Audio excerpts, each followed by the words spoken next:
எல்லாருக்கும் வணக்கம். எல்லாரும் எப்படி இருக்கீங்க? சந்தோஷமா இருக்கீங்களா? சும்மா இருக்கீங்களா?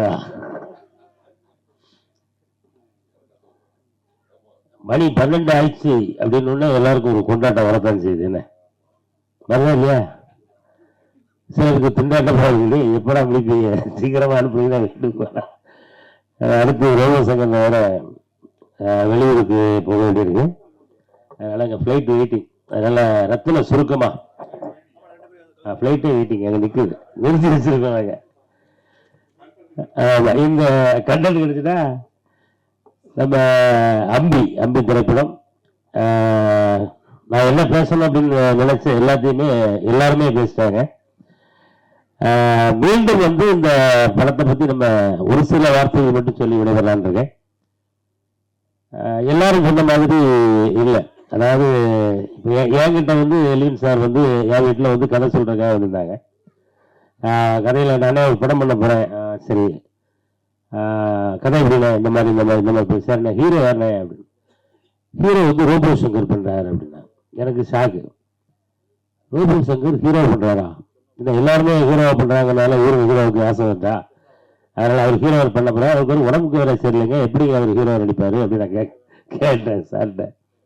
இல்லைண்ணே, நான் முதல்ல ரோபோ சங்கர்கிட்ட அந்த நேரத்தில் சொல்லி இது எப்படி உங்களுடைய உடல் நலம் அதுக்கு ஒத்துக்குமா அப்படிலாம் கேட்டேன்.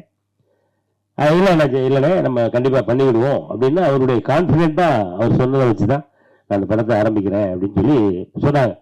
இருந்தாலும் எனக்கு ஒரு சின்ன டவுட். என்னன்னா பத்திரிகை வாயிலாக கேள்விப்படுற தகவல்கள் அதெல்லாம் நம்ம எல்லாருமே ஒரு ஷாக்கில் தான் இருந்திருப்போம். நிறைய பேர் சொன்னாங்க ரோபோ சங்கரா அவ்வளோதான், ரோபோ சங்கருடைய லைஃபே முடிஞ்சிட்டு அப்படிலாம் சொன்னாங்கல்ல. ஆனால் நான் எல்லார்ட்டும் என்ன சொன்னேன் அப்படின்னா, அவரெல்லாம் அவ்வளவு சீக்கிரம் முடிகிறாரு கிடையாது, ஃபீனிக்ஸ் பற மாதிரி அவர் அப்படி பழையபடி வருவார் அப்படின்னு கடவுள்கிட்ட இப்பவும் நான் வேண்டிக்கிட்டேன். அதே அந்த கடவுள் இன்னைக்கு ஒரு ஆரோக்கியமான ஒரு ரோபோ சங்கரை நம்ம முன்னாடி உட்கார வச்சுக்காரு அப்படின்னா அந்த கடவுளுக்கு நன்றி சொல்லணும். ஷூட்டிங் ஆரம்பிச்சது அதே எலியன் சார் கூட நாங்கள் முதல் படம் பண்றோம். எல்லாம் நாங்கள் டீமே ஒரு ஜாலியான டீம். அங்கே போன தான் எனக்கே தெரிஞ்சது நம்ம டீம்ல இளைஞர் இருக்காங்களா அப்படின்னு. அதெல்லாம் புதுசாலாம் நடிக்கிறாங்க. நம்ம செந்தில், அப்புறம் அவர் முத்து, அவர் பீரார்லாம் அந்த ஊருக்கார். அதெல்லாம் எங்க டீமோட இருக்கும்போது எல்லாருமே நாங்கள் ஒரு அழகான ஒரு ஜாலியான ஒரு டீமா ஷூட்டிங் போயிட்டு இருக்கும்போது நான் இடையில டைரக்டர் கேட்டுக்கிறேன், அந்த படம் எப்படி வந்துட்டு இருக்கு, நாங்கள் நடிக்கிறது தான் படம்லாம் அப்படிலாம் கிடையாது, நீங்க என்ன யோசிச்சிருக்கீங்களோ அது வருதா, அதை கொஞ்சம் தயவுசெய்து கவனிச்சிருக்க, நாங்க ஒரு ஜாலி டீமோட சேர்ந்து டிராவல் பண்ணி போயிட்டு இருக்கு. ஆமா, உங்களுக்கு என்ன வேணுமோ அது கரெக்டா வருதா அப்படின்னு. அண்ணாச்சி நீங்க எவ்வளவு ஜாலியா இருக்கீங்கன்னு நாங்க பார்த்துட்டு தான் இருக்கேன். ஆனாலும் நான் என்ன யோசித்து வச்சிருக்கனோ அது வர்ற வரைக்கும் நானும் உங்களை ஜாலியாவே நான் அந்த சீன்ல எடுத்துருவேன் அப்படின்னு சொல்லி மிக அற்புதமா அந்த அவருக்கு தேவையான காட்சிகளை படமாக்கியிருக்காரு. படம் அவங்க எல்லாருமே பார்த்தாங்க, நான் இன்னும் பார்க்கல. ரோமானிட்ட இப்ப கேட்டேன், தலைவா எப்படி நீங்க நடிச்சிருக்கீங்களா சொல்லக்கூடாது, படம் மொத்தத்தில் எப்படி நல்லா வந்திருக்காங்க, எல்லாரும் பார்த்து ரசிக்கக்கூடிய ஒரு அற்புதமான படமா வந்திருக்கு அப்படின்னு ரோமான் சொன்னாரு. அட்வான்ஸ் ரோமானுக்கு வாழ்த்துக்கள். ஆமா, ஹீரோ அவதாரம் எடுத்திருக்கக்கூடிய என்னுடைய பாசத்துக்குரிய சகோதரர். இந்த படத்துல மட்டும்தான் ஹீரோ இல்ல, தொடர்ந்து ஹீரோவா தான் நடிப்பேன் அப்படின்னு சொல்லி டக்குன்னு சொல்லுவாங்க. ஏன்னா அடுத்து உங்களுடைய சேவை எங்களுக்கு தேவை. ஏன்னா ரோபோ சங்கர் வந்தாருன்னா அவருடைய காமெடிக்கு அப்படி அன்னைக்கு காலையில 6 மணி இருக்கும். அந்த அந்த நகைச்சுவையெல்லாம் காலம் கடந்து அதை மறக்கவே முடியாது. அப்படிப்பட்ட திறமைக்கு சொந்தக்காரர் அன்பு ரோபோ சங்கர் அவர்கள். இந்த படம் மிகப்பெரிய ஹிட். அப்படி ஹிட் ஆன பிறகும் அடுத்து கதை கேளுங்க, ஹீரோவும் நடிக்க, காமெடியாவும் நடிச்சு எங்களை சிரிக்க வைங்க அப்படின்றது என்னுடைய அன்பான வேண்டுகோள். கண்டிப்பா அதை செய்வார் நம்புறேன். அண்ணனுக்கு முதல் படம் என்ன படம் எழுதுன? உங்களுக்கு முதல் படம் என்ன படம் தெரியுங்க?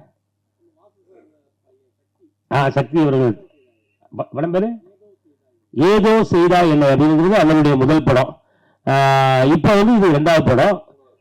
இது 3வது படம். 2 படம் இருக்கோ பாருங்க, இது கூட கேட்காம மேடிக்க இருக்க பாருங்க. ரூல் நம்பர் 4 அதான் 2வது படமா. 3வது படம் அம்பி. பரவாயில்ல. இந்த அம்பி கண்டிப்பாக அது கதை எப்படிங்கிறது நான் சும்மா கதை சொல்லலாம், சொல்லக்கூடாதுன்னு சொல்லுவாங்க. நான் கதையை நான் சொல்றேன். என்ன ஒரு லைன்ல சொல்றதா இருந்தா, அந்த கதாநாயகன் வந்து ஒரு குழந்தை, அம்பிங்கிறது வந்து அது ஒரு குழந்தைத்தனமான ஒரு மனநிலையில இருக்கக்கூடிய ஒரு மனிதன். அதுக்கு யாரு கரெக்டா இருப்பா அப்படின்னா அது ரோபோ சங்கர் அப்படின்னா அந்த கதையை கேட்டதுக்கு அப்புறம் சரியான ஒரு ஆளதான் அந்த ஹீரோவா தேர்ந்தெடுக்காரு அப்படின்னு சொல்லி படம் முழுவதும் வந்து ஒரு குழந்தை என்னென்னலாம் செய்யுமோ அதையெல்லாம் தன்னுடைய அற்புதமான உடல் மொழியில அருமையா உங்களை எல்லாரையும் கவர்ற விதமா நீங்க எல்லாம் ரசிக்கிற விதமா தந்திருக்க படம் தான் அம்பி. இதுல நம்ம சொல்ற விஷயங்கள் நிறைய பேசலாம், இதெல்லாம் ஆடியோ லாங்குவேஜ்ல பேசலாம்னு நினைக்கிறேன்.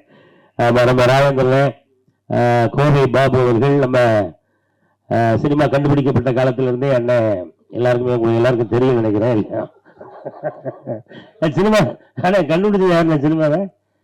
நீங்க சார்லஸ் ரெனால்டு தானே, கூடவே அண்ணன் பேர் எழுதிடுங்க, மோகன் வைத்தியா சார்லஸ் ரெனால்டு, 2 பேரும் சேர்ந்து தான் கண்டுபிடிச்சாங்கன்னு சொல்லுங்க. ஆமா, இப்படி கிட்டத்தட்ட ரொம்ப ஜாலியா நாங்க எடுத்த படம். இந்த படம் மிகப்பெரிய ஒரு வெற்றி பெறணும் அப்படின்னு நானும் இறைவனை வேண்டிக்கிறேன். நீங்களும் இறைவனை வேண்டிக்கிடுங்க. பத்திரிகையாளர்களும் நல்லபடியா எழுதுங்க. நேரமின்மை காரணமாக இன்னும் நிறைய கதைகள்லாம் இருக்கு, அது நான் அடுத்த மேடையில் உங்களுக்கு கண்டிப்பா சொல்லுவேன் அப்படின்னு சொல்லி வாய்ப்புக்கு நன்றி கூறி விடுகிறேன். நன்றி, வணக்கம்.